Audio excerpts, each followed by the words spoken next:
Welcome everyone, Christine here with a campaign guide for the Ogres in patch 5.3, because I know a decent number of people are eager to try the Ogres with this patch because of the new bounty system. For what it is worth, the bounty system can certainly improve Ogre campaigns, though it is randomized and it won't work so well for Scrag as it does for Greases. So I would not recommend playing Scrag, even with something like the Ogre Hall mod. Though if you're looking to play Ogres, that is what I would recommend to people. Play with the Ogre Hall mod, you will have a much better experience until the DLC comes out. That would be my first recommendation. This video is going to be done without the Ogre Hall mod, but again, just a better campaign experience. So what you want to understand as Ogres is you're not hated by anyone, but you're also not liked really by anyone. So that means you can potentially ally a significant number of factions, be it Drazev, Gorse, Xiaoming, Grimgor.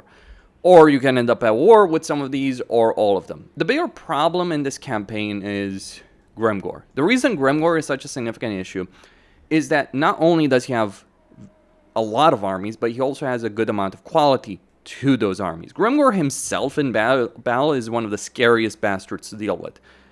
Quite a few disaster campaigns that Legend of Total War, for instance, has covered have involved Grimgor for good reason. And this certainly applies to the Ogres.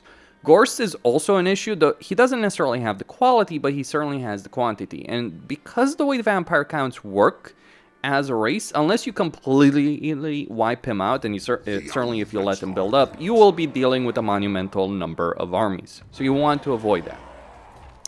So I'm just going to go over the first few crucial turns in a campaign as Greases. You have a diplomatic benefit with other Ogres, you have an income from trade tariffs, you have unit mass. So one of the things you're actually going to want to do in this campaign is get a peace agreement with the Sons of the Mountains and engage in the diplomacy game very effectively. One of the first things to do, declare war on the Burning Nomads and get the trade agreement with Xiaoming. The reason you're going for a trade agreement, and this applies to all other agreements, military access, non-aggression pacts, all that, is if you get those agreements, it prevents the AI from just outright declaring war on you, unless one of their allies is declaring war on you. But if you have those agreements, a faction first will cancel those agreements one turn, one after another, so it'll take multiple turns the more agreements you have, then they'll declare war on you. So just keep that aspect in mind. So anyway, over here with Greases, we have an army of Ogre Bulls with dual weapons, Iron Guts, Noblar Trappers, Man-Eaters, all that. We want to fight this. I recommend fighting these battles manually. I'm using AR mods for the sake of this video because I could make this video easily 2 hours long just for the first 5 turns of this campaign. But I'm not going to waste your time. So, but you don't want to fight these battles manually if you're playing a proper campaign, vanilla at least, because you will gain more meat. Or rather, you'll gain better post-battle loot, maybe more experience, that kind of stuff, and you will certainly take fewer casualties. Because in actual battles, you can use like Greases to tank, and Lords and Heroes regenerate HP or replenish HP much faster on campaign map than units do. And also you can, the way battles work in Auto-Resolve versus the way the actual battles play out, you will take far fewer casualties. You don't have to be an exceptional player. Just understand with Ogres, Ogre-backed battle tactics are fairly simple. Keep some units to pin the enemy in place, cheaper units, Noblars, whatever cheap units you have, Lords, Heroes, all that. And then flank around with your big boys, your Iron Guts, your dual weapon guys, your Man-Eaters, because Ogres do have Ogre charge, and they have a pretty decent charge bonus, and they have a lot of mass. And you can also improve this in a serious battle with pre-battle feast. Don't use this on turn 1.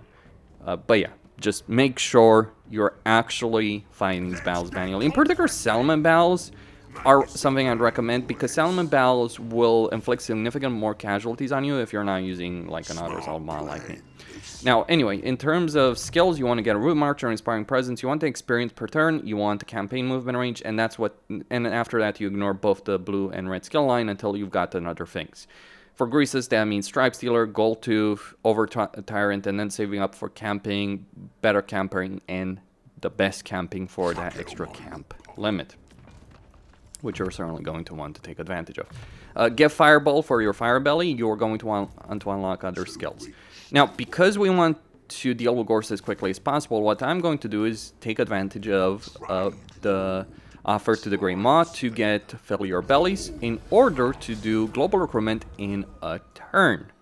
that is going to be useful. Make sure you get Shackling Your Beast, because that Unimask is useful. You can go for leadership, but it's not necessarily important. Even if you're playing on the battle difficulty that increases AI stats. So if you play on AI stats modifier set to maximum, maybe there you'd want the leadership benefit, because the AI certainly is going to have it. Leadership-wise, you want to get Whetstones, Butcher Spices, Biggest Pit, and Ogre Frong. So this is going to take a good number of turns. And that's kind of the annoying thing with Ogres with their camp limit. This is one of the reasons you want to play Greases, is because he does have that extra camp limit. I mean, Scrag has other issues in his campaign, like just the randomization of bounties is not as good for him. In fact, it's a downright messy situation that Scrag has to deal with regards to bounties as opposed to Greases. Something that CA should look to improve. Like, I do appreciate the bounty change, but it does need further improvement from my perspective. Because by the time bounties give you any kind of meaningful rewards in terms of money, you've practically won the campaign. So anyway, what you want to get over here is growth. Usually when it comes to growing settlements, you upgrade the main settlement building because you get more growth per tier. But that doesn't apply to Ogres. That's not what Ogres are going to get in their campaign. Anyway, what you want to do over here is you want to take Shambletown. Because you're going to want to move south to deal with Gorse or deal with the Skaven one way or another. And the territory you're taking here will be useful to being able to do that. So take over the settlement and loot and occupy it.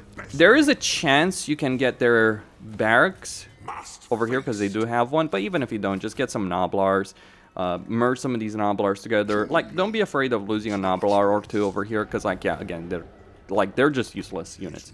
Get Tribe Stealer. Get Tribe Stealer and get Gold Tooth, because you want that armor leadership for your army, more also the armor. Now, you should be able to get a peace agreement with the Burning Wind Nomads over here. Like, declare war on them on turn 1, get a peace agreement on turn 2. And it should work if you minimize your casualties and recruited a bunch of units. Get Kindle Flame and Burning Head. Kindle Flame to reduce enemy fire resistance, and then Burning Head because it's a pretty useful ability to have, especially against masses of zombies that you will be dealing with. And at this point, because you're going to get the contract next turn, you may want to save the game, unless you're playing with Iron Man mode on. And if you're playing with Iron Man mode on, why are you necessarily watching this video?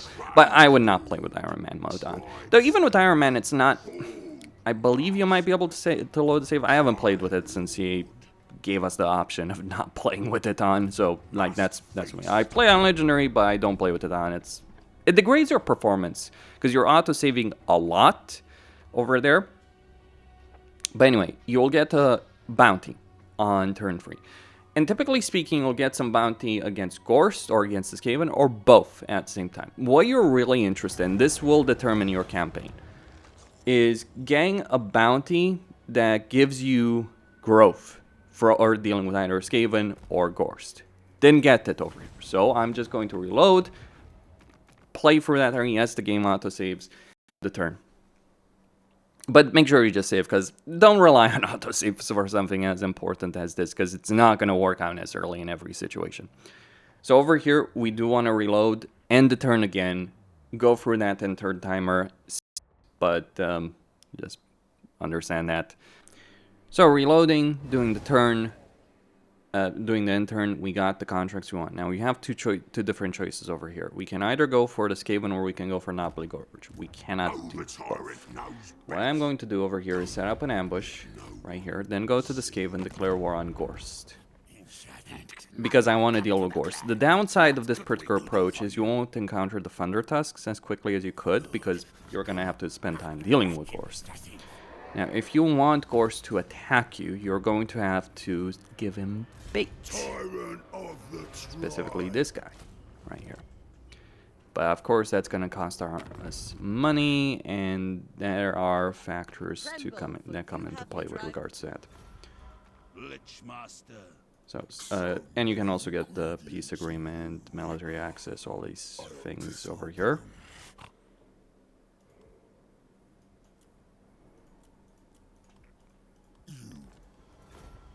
Research for the camp will be over next turn, but for the moment, weirdly enough, we just want to move. Like, I recruited this army. Like, weirdly enough, we can also do some global recruitment over here. And we will. I am more accustomed. And also declare war on the Dissenter Lords. Bit more money. May not be able to recruit all that I want, but I do want as many units as possible over here. Bring me something's leg. Because my goal is to deal with Ogres, but also deal with the Cross Clubs. Because if you let the Cross Clubs, like, if you ignore them, you can't ignore them. That's a very dicey proposition. Man, we just want the Ogres to take the bait here. He can be tricky to defeat, but the problem with Vampire Counts isn't the quality of their units, it's the quantity, the sheer number of armies. Now, of course, it's both things, but he actually doesn't recruit zombies anymore, like, you know, unless he has no other choice. But I've seen him recruit, like, I've played this campaign multiple times since 5.3 at least, and every time I've seen him recruit skeletal warriors. Now, we'll be able to chase him down. The bait worked. You don't want to set up yourself in ambush stance as far away from him as possible. It may fail. Chase him down, regardless. Even if it fails, just chase him down and deal with it. The bait is that I was doing two things. One, I was building this bullpen.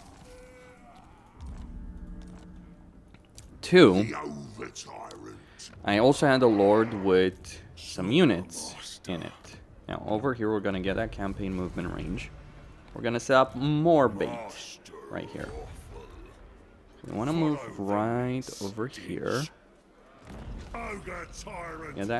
Get the camp. Oh, money? No problem.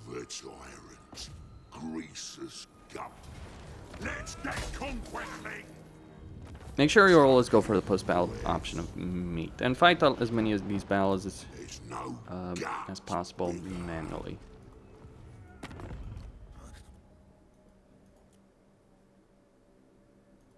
Want a brute? We are Ogre tyrant, leader of the Now, here's something important. When you set up a camp, make sure you transfer all the units that are in the camp. It's randomized how many units you get. But recruit as many units as you possibly can. Get over Tyrant. Bit more money, bit more money. Just a tad bit. Master must feast. Boss of bosses, the over tyrant. Actually, we don't need any of these on bar, so ignore that. With Greases, you do want to get that casualty replenishment, then wait. You want to wait for him to get to a higher rank. Now, obviously, I could have turned Greases' army around and just dealt to the cross clubs. But if you give Gorse that time to take that entire southern province, it will be a lot freaking harder to drive him out of there than it otherwise would be. Now, cross clubs haven't attacked. Damn it. Did they see my ambush? Yes. No problem. must not see us. We'll just set up another one. For what Besides, we can get some money from the defense of Kaz. declaring war on Pomei. Even And as then we get the Imperial started, agreement. Also completing a contract. And doing some settlement trading over here. It'll make me legend too rich to walk. Butcher their strongest. Yeah, remember the objective is to raise or sack the settlement, not just take it over. Must feast. for what do you drag me from the And this will allow us to sell Nobly Gorge, military access, make sure we get that. And then sell it back, get it back for Shambletown. The over There's our money. tyrant. Do I need units? Not really. Make sure you go for the extra growth. That is law. Make ritual. The Tresk. Helm of Tresk. Yeah, I'm not gonna use that one. No thanks. I like how I got 2 channeling staffs. Causes terror. Mine. It's not necessarily good, but we'll work with that. Trade lord. Tribe Staler. Yeah, I'm not gonna do global recruitment. Gorse's main army is dealt with, so it's not really an issue. There's no gut bigger. So what we do after this? Well, I just want to deal with the Crest Clubs. Well, after this, of course, you go after Gorse, you use some global recruitment if you need extra units, like, you know, bulls. Personally, I would wait. Like, I would not use Ogre global recruitment with bulls, unless, you know, first few turns when it's crucial, but beyond that, you just kind of want to wait for the dual weapons. They're still not taking the bait. Damn these guys. They're tricksy. Master Butcher. But we can defeat them. Guides us. If it means butchery, That said, you yeah, we'll attack the settlement. ingredients. Firmly recommend you fight this manually, but like it says Pyrrhic victory, it's just a bunch of Noblars versus a bunch of Ogre bolts. What full pre-battle feast? You're not losing that battle. Like, even if you're literally AFK, you're probably not losing that battle. Get more growth. We want to get to tier 3 quickly. I'm boss, and that's that. Hold, master.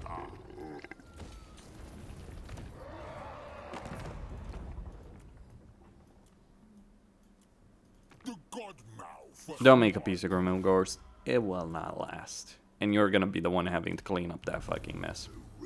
Save up the skill points with Greases. Get more, get the barracks over there. How many turns do we have? 5. So this one is gonna be over next turn. I am the tender. So there's no reason to have to recruit more units right here. And because we're getting a barracks next turn,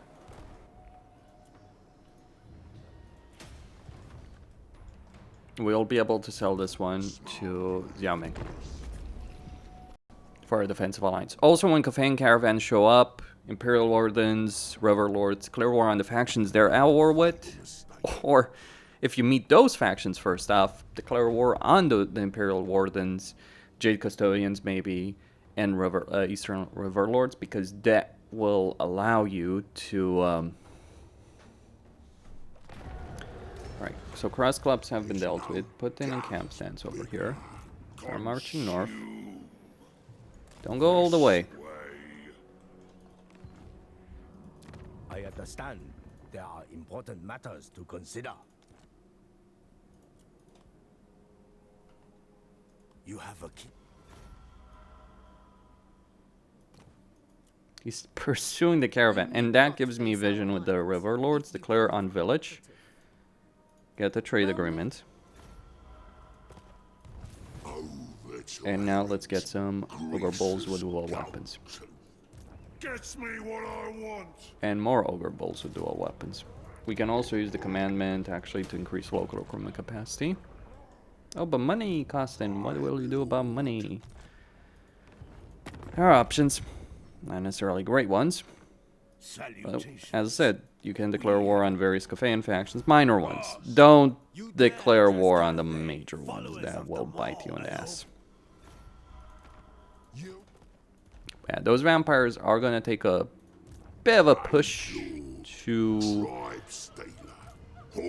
deal with properly, but your goal is to take this forest. Ogres are pretty good in sieges because a lot of them have wall breaker. All these abilities. Stay here, because dwarves, if they have to come after you, they can't, like, okay, let me put it like this. You can't reach Veil of Titans from here. And keep in mind, this army has extra campaign movement range. So the dwarves absolutely cannot. So you can see them coming. You want them to either get out of that settlement, or to go back. So you can take it, complete the contract that you're very likely to get right there. And of course, we'll have a bunch of troops right there. You take the forest, you sell that to Xiaoming as well. You get more global recruitment of Ogre Bolts with dual weapons. Don't get Iron Fist, get dual weapons. They're the ones that you want to go for. Now, the question that arises, of course, is what do you do about Grimgor? That's a good one. Forgot to turn off the mod for climate. It doesn't matter anyway. So yeah, you probably would want to use meat here. Just loot and occupying. Just repair. carve and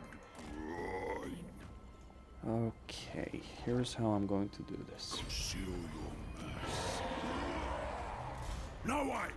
Who can I boss around next? Ogre tyrant! The extra growth we're getting from the contracts is very, very useful. It will keep me going for a while. What? Like with ogres, you're just trying to survive from one turn to another. That's no joke. My army, my ogres. Anything they loot belongs to me. Economically speaking. Join me. But yeah. It's not. You can get a peace agreement with the dwarves if you want to.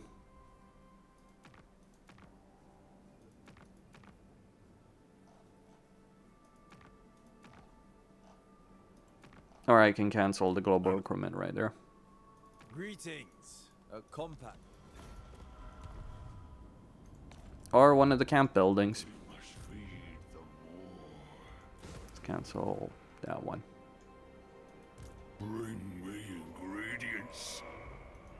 The boss. Both, maybe. I There we go. am the tenderizer.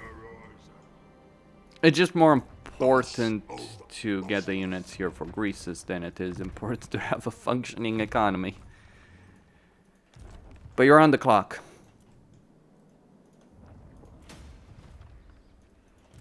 The over tyrant. So if the dwarves do go after you here, you run away, bring the troops from the south there, throw all your meat in the mass, should be able to win. I emphasize the should aspect of that statement.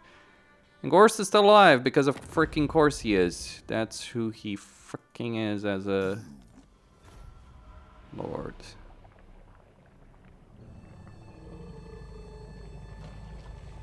Or the dwarves do that. Hey. Tribe lord. Reckon so. Which is actually the worst thing they could have done to me. Tyrant of the tribe. Oh, mine.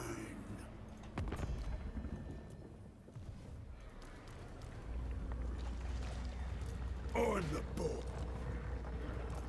More's chosen.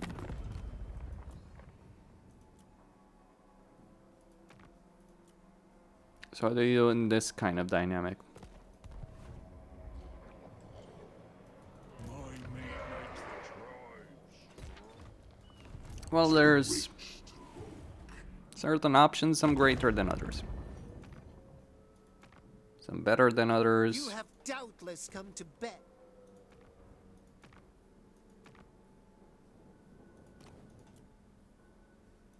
You can get the peace agreement with the dwarves if you want to. You can delay building the camp if you want to.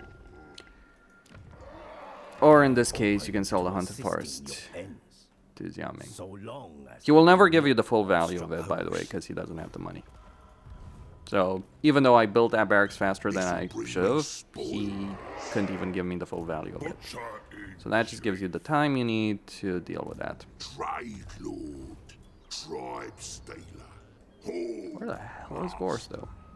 Problem is, Gorst has... Thought I had dealt with the bastard. But now you go west, you confederate the Thunder Test by taking the 2 territories from the Skaven. With those territories, you sell them then to Cathay, to Xiaoming. Because it's... This Nablar country is not useful to you. What is Gorst doing? Who won that, I wonder? Right, so the Mountain Eaters have been defeated.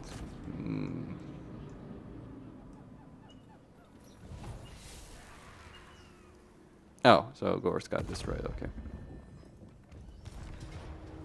But they also took significant casualties in the process, so, no one won. Over tyrant. Greases guns. Is this winnable? I'd say so. The slaughter. It says Pyrrhic victory, but use the meat and focus on the funders and crossbows. and you should be able to win. When I say focus, not necessarily kill. Bear in mind that. And yeah, it aborted because I screwed up, but you should have sacked it. But you get that notion of what you're supposed to do here. Alright, so this is how you deal with the early game, the first few crucial turns. Let's talk about long-term perspective. Grimgor in particular, situation with that, unit recruitment, hero recruitment, all that. In terms of the longer-term plan for the Ogres, let's talk about the camps.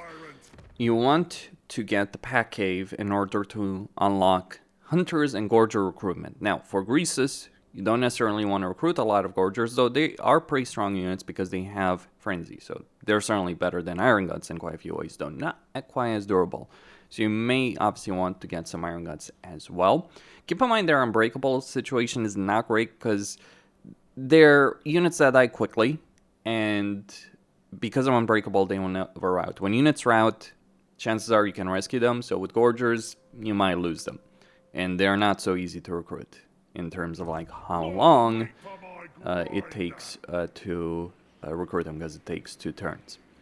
It's kind of annoying so many Ogre units do take multiple turns to recruit, because a lot of the good stuff over here, Lead Belchers and all that, do take multiple turns. But you do want Hunters for the campaign movement range, you want Firebellies for the caster capability, and you want Butchers, not for casting, but for replenishment.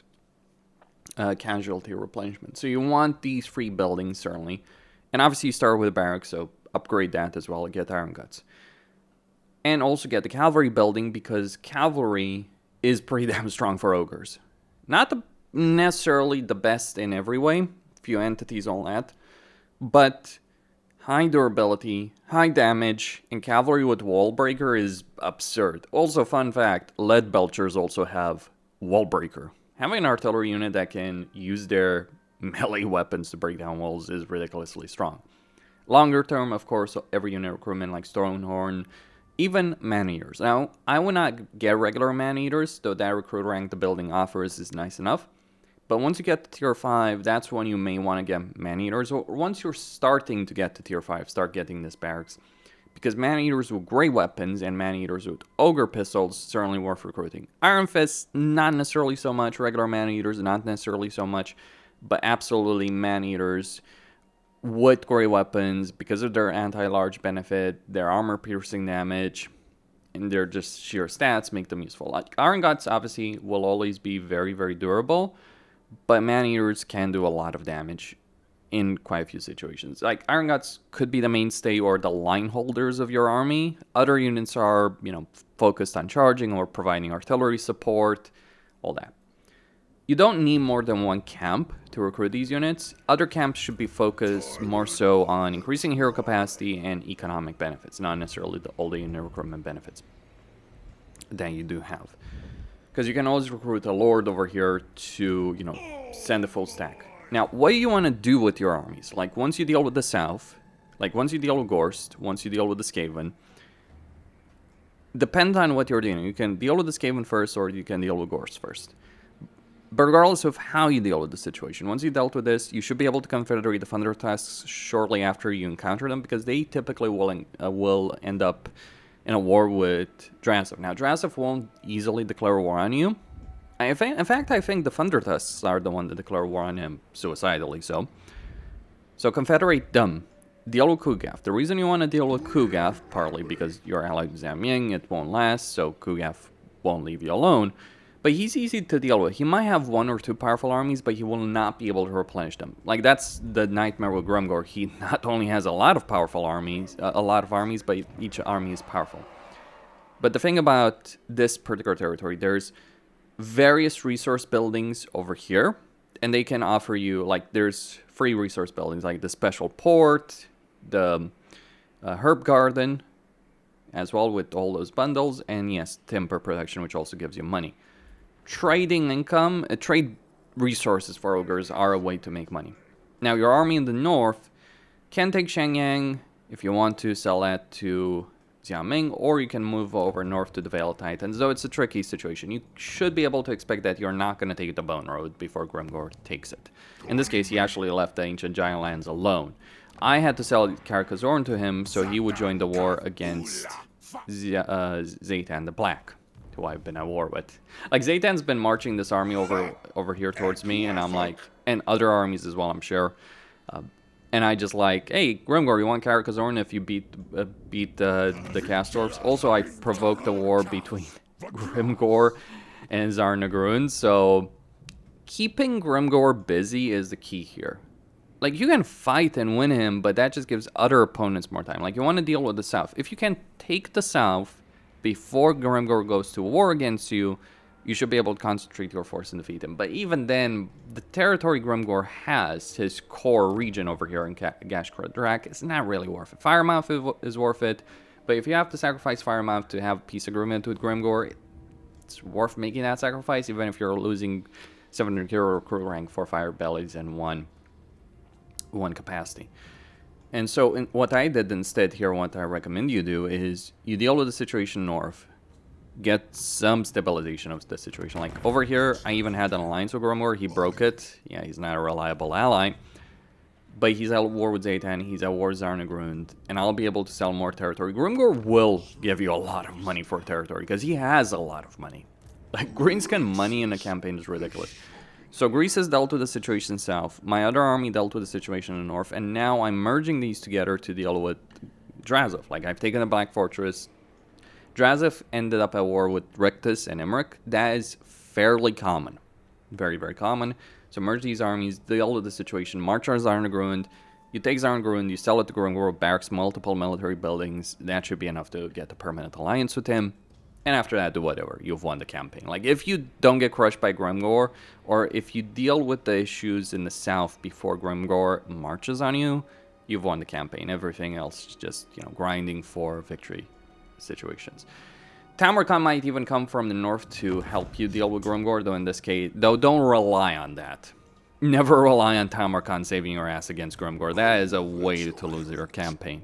It does happen enough that it's worth mentioning, but don't rely on it because you can't. Simple as that. Also, try and avoid alliances, try and avoid some of the alliances with the Ogre in the north, or Ogres in the north, or if you end up allying the Ogres in the north, expect that you'll end up in a war with Grimgor. That will happen. So long term, get as many armies of Iron Guts, Belchers, artillery, heroes as you can. As many as you can maintain. Eventually, you'll just have, you know, the economy to support multiple stacks. Deal with the situation in the west. I would not go into Cafe. You can waste a lot of time and not all the territories are suitable. I'd focus more on the Darklands personally, but that's up to you, really. Like, for instance, you know, the landmark over here is pretty useful for 50% income from trade tariffs. That is not insubstantial to consider. Actually, in this campaign, I would march on Tretch. So, although I might want to march on Zarnagrund and sell this territory to Emmerich. You don't need to hold Pig Barter, by the way. It's not really worth it necessarily. Unless you want to make some Noblar crap stacks. And honestly, Noblar crap stacks are not worth it, from my point of view. But it's up to you what you want to do in the long term. Like, whether or not you want to wipe out Grimgor and you're just playing the lagging tactics at the beginning, or you want to ally Grimgor. I would firmly, however, recommend allying Cafe. They do have quite a few units that do complement your playstyle, so crossbowmen, artillery in particular, fire rain rockets, those things are really powerful. Ogres have good artillery, but it's like having more of it, pretty useful. Like, Cafe and cannons, like, pretty damn good things to have. You don't need the best units in every army, but I would recommend at least getting Ogre Bulls with dual weapons in every army. Because, like, regular Ogre Bulls are pretty crap. Like, dual weapons aren't necessarily fine units either, but at least they're better. Like, they just at least have that anti-infantry benefit. And you'll be dealing with quite a bit of infantry. So that would be about it. As for food management, that's the tricky affair, right? Like, but one of the reasons, like, over here, this army is running out of food, but I did actually lose a camp, so, you know, sometimes you might lose a camp or you might want to disband the camp. Like, you might build a camp just to get some food generation, don't level it up, and just build a camp closer to the front line. Yes, Ogres still need improvements, quite a few of them, but that's how you handle it.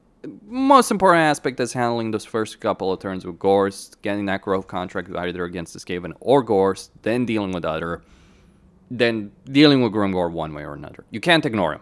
Like, if you ignore him, he's gonna march 6 stacks against you in the Ivory Road. You will not defeat that. Or you can, but that's the most painful thing to deal with in a campaign when Grimgor controls half the Mountains of Morn or all of the Mountains of Morn, and you're trying to win with a faction that just doesn't have the tools to do so. Make sure you don't lose this initial camp, by the way. That's the only camp that actually matters, because a lot of, like, other camps are for economic purposes, for food purposes, but this one is important for unit recruitment and hero capacity. Of course, other camps are also going to be important in terms of hero capacity, but this is the critical one that you should invest a lot of your resources. And I haven't gotten it to tier 5 here, just because I haven't had the money for it. Like, you know, I've been recruiting and changing territory and all that, focusing on growing territories. So I haven't had the situation that would work there. I kind of am hoping to be able to get Carcassonne back, by the way, but, you know, I could always sell this for money from Grimgor because he has a ton and a ton of money. That would be all. Christine, signing out.